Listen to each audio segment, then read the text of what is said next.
కానీ కేసీఆర్ వచ్చినాక దాన్ని పూర్తిగా మిస్యూజ్ చేసి నక్సలైట్లు, మావోయిస్టులు, టెర్రరిస్టులు అనే పేరుతో దాదాపు మనకి తెలిసే 4200 ఫోన్లు అంటారు. ఖచ్చితంగా మీ ఫోన్ ట్యాపింగ్ అయి ఉంటుంది, నా ఫోన్ ట్యాపింగ్ ఉంటుంది.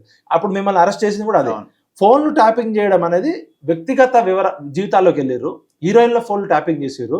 ఎంత నీచానికి వెళ్ళిపోయారు అంటే కేటీఆర్ ఇంట్లోనే కేటీఆర్ మీద సంతోష్ కవిత మీద, కవిత సంతోష్ మీద, ఇట్లా నలుగురు ప్రాబబిలిటీ మ్యాథమెటిక్స్ లో ఎంతమంది వాళ్ళు నలుగురే వాళ్ళు ఒకళ్ళ మీద చేసుకున్నారు. కవిత హస్బెండ్ అనిల్ ఫోన్ ట్యాపింగ్ అయింది అంటున్నారు, కవిత ఫోన్ ట్యాపింగ్ అయింది అంటున్నారు, షర్మిల ఫోన్ ట్యాపింగ్ అయింది, షర్మిల హస్బెండ్ ఫోన్ ట్యాపింగ్ అయింది అంటున్నారు.